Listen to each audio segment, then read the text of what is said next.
ગુજરાતમાં સોલંકી કાળને સુવર્ણકાળ તરીકે ઓળખવામાં આવે છે. સોલંકી કાળના રાજા સિદ્ધરાજ જયસિંહે હાથીની અંબાડી પર સિદ્ધહેમ વ્યાકરણ ગ્રંથની સવારી કાઢી હતી. ત્યારથી લઈ આજ દિન સુધી આ ભૂમિ પર જ્ઞાનની પૂજા થતી રહી છે.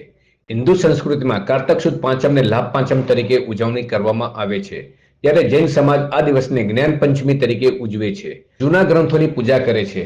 ત્યારે આજે પાટણ શહેરના હેમચંદ્રાચાર્ય જ્ઞાન ભંડારને આજના દિવસ માટે ખાસ ખુલ્લું મૂકવામાં આવ્યું હતું, જ્યાં સૌ જૈન ભાઈ બહેનોનો પૌરાણિક ગ્રંથો, પુસ્તકો, સોનાના વરખની સહીથી લખાયેલ હસ્તપ્રતોની પૂજા કરી વર્ષો જૂની પરંપરાને નિભાવી હતી. પાટણ શહેરના પંચાસર દેરાસર વિસ્તારમાં આવેલા હેમચંદ્રાચાર્ય જ્ઞાન ભંડારની સ્થાપના 7 એપ્રિલ 1939માં તત્કાલીન મુંબઈ રાજ્યના ગૃહપ્રધાન ને વિખ્યાત સાહિત્યકાર કનૈયાલાલ મુનશીના હસ્તે કરવામાં આવી હતી.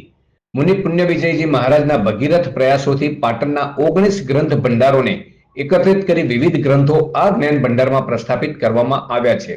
જૈન જ્ઞાન ભંડારમાં જૈન ધર્મના, બૌદ્ધ ધર્મના અને આયુર્વેદના મળી કુલ 26,000 હસ્તલિખિત ગ્રંથો સંગ્રહાયેલા છે, જેમાં 27,000 કાગળ પર લખેલા, 1,000 થી વધુ તાડપત્રો પર લખેલા અને 2 દુર્લભ હસ્તપ્રતો 1,000 કાગળ પર લખેલા, 1,000 થી વધુ તાડપત્રો પર લખેલા અને 2 દુર્લભ હસ્તપ્રતો આ જ્ઞાન ભંડારમાં સચવાયેલા છે. જ્ઞાન ભંડારમાં 26,000 હસ્તલિખિત ગ્રંથો સંગ્રહાયેલા છે.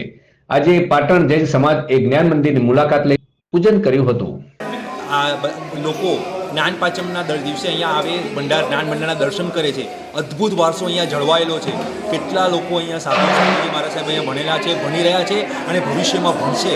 અને અમે ખાસ મુંબઈથી અહીંયા દર્શન કરવા માટે જ્ઞાન પાંચમના દિવસે વિશેષ કરીને હર વર્ષે આવવાનો પ્રયત્ન કરીએ છીએ. અને આ અદ્ભુત વારસો તમે જોઈ રહ્યા છો. આગળ પાછળ અંદર મ્યુઝિયમ છે. અદ્ભુત દર્શન કરીને અમે એકદમ ધન્યથી ધન્ય બની ગયા છીએ.